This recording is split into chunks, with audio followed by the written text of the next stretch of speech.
Hello বন্ধুরা, আমরা আগের ক্লাসে কোষের প্রাথমিক ধারণা জেনেছি এবং অণুবীক্ষণ যন্ত্র সম্বন্ধে জেনেছি।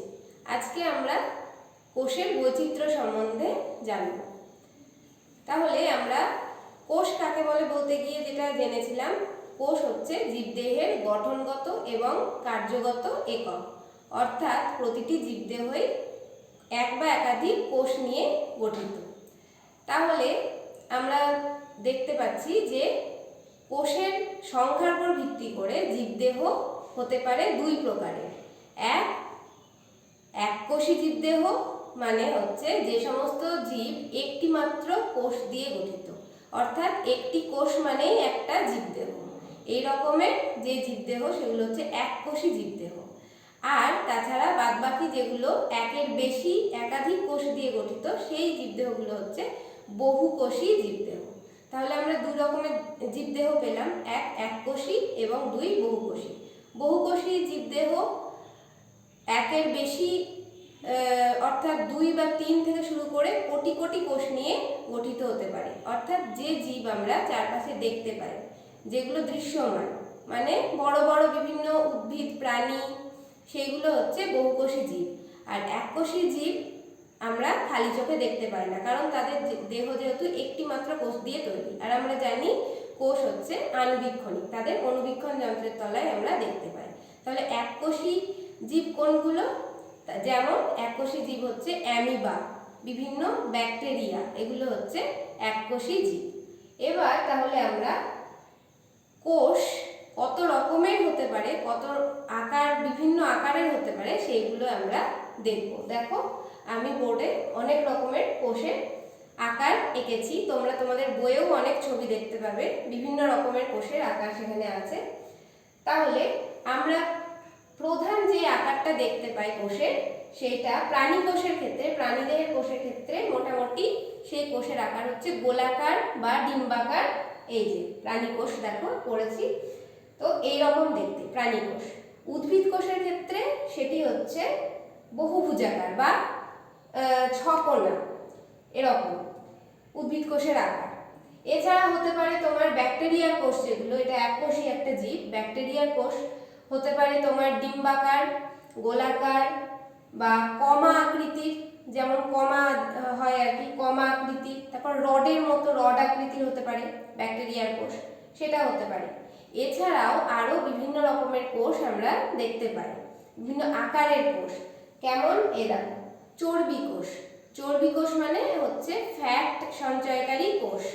সেই কোষগুলোর আকৃতিটা অনেকটা আংটির মতো। দেখো, দেখে বোঝা যাচ্ছে এই আংটির মতো, মাঝখানে সবুজ অংশটা হচ্ছে চর্বি জমে গেছে, তার ফলে এই কোষের এই লাল যে অংশটা, এটা হচ্ছে নিউক্লিয়াস। আমি যখন তোমাদের পরের ক্লাসে কোষ সেরা গঠনটা পড়াবো, তখন তোমাদেরকে এগুলো প্রত্যেকটা বলে দেবো যে নিউক্লিয়াস কি, এগুলো কি কি থাকে কোষে।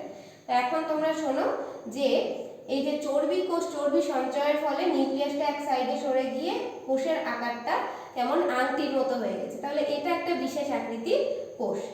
এছাড়া দেখো আরো কি কি কোষ থাকতে পারে। আমাদের চোখের মধ্যে দুই রকমের কোষ থাকে, এক হচ্ছে রড কোষ আর দুই হচ্ছে কোন কোষ।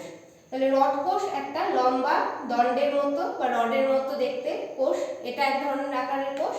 এবং দ্বিতীয় আরেক ধরনের কোষ যেটা কোষের চোখে থাকে, সেটা হচ্ছে কোন কোষ, যেটা শাঙ্কবাকার বা শঙ্কুর মতো। দেখো এর মাথাটা কেমন শঙ্কুর মতো দেখতে, এটা হচ্ছে একটা শাঙ্কবাকার কোষ। এছাড়া আরো কি কি আকারের হতে পারে? দেখো, সূত্রাকার, এটা একটা সূত্রের মতো দেখতে, এটা হচ্ছে এক ধরনের শ্যাওলা বা শৈবাল, যার নাম স্পাইরোগাইরা। স্পাইরোগাইরা নামক এক রকমের শৈবাল আছে, যার কোষ হচ্ছে সূত্রাকার বা সুতোর মতো দেখতে। এবারে সুতোর মতো থেকে একটি কোষকে যদি আমরা দেখি, তাহলে দেখতে পাবো সেটা একটা আয়তাকার কোষ। দেখো, এটা একটা আয়তক্ষেত্রের মতো দেখতে, তাহলে এটা আয়তাকার। তাহলে আমরা দেখতে পাচ্ছি কত বিচিত্র রকমের আকারের কোষ হতে পারে, তাই তো? কিন্তু এই যে কোষগুলোর আকার, এগুলো নির্দিষ্ট, কিন্তু এমনও কিছু কোষ আমরা দেখতে পাই যে কোষের নির্দিষ্ট কোনো আকার থাকে না। একটা কোষ সবসময় তার আকার পাল্টে ফেলতে পারে, সেই কোষগুলোকে বলা হচ্ছে অনিয়তাকার কোষ। অনিয়তাকার কোষ কোথায় দেখা যায়? অ্যামিবা, যেটা বললাম এককোষী একটা প্রাণী, একটি কোষ মানে একটি জীব, একটি অ্যামিবা। ওর কোষটা হচ্ছে অনিয়তাকার কোষ, মানে ওর কোষটা সবসময় পাল্টায় কোষের আকার। কেন? তার কারণ হচ্ছে অ্যামিবা তো এককোষী প্রাণী, তার মানে ওর একটা কোষ দিয়ে ওকে জীবদেহের যা কিছু কাজ সব কিছুই করতে হবে। তাকে খাদ্য সংগ্রহ করতে হবে, তারপর তার রেচন পদার্থ যেটা কোষে তো উৎপন্ন হচ্ছে সেটাকে বহিষ্কার করতে হবে। সব কাজই একটা কোষের মধ্যেই হয়। তো খাদ্য সংগ্রহ করার জন্য বা আত্মরক্ষার জন্য সে যখন স্থান পরিবর্তন করে তখন তার কোষের বিভিন্ন অংশগুলি এরকম লম্বা কিছুটা আঙুলের মতো এরকম প্রবর্ধক সৃষ্টি করে। পর মুহূর্তেই সেটা আবার তোমার সেই জায়গাটা নষ্ট হয়ে অন্যদিকে আরেকটা ওরকম প্রবর্ধক সৃষ্টি হয়।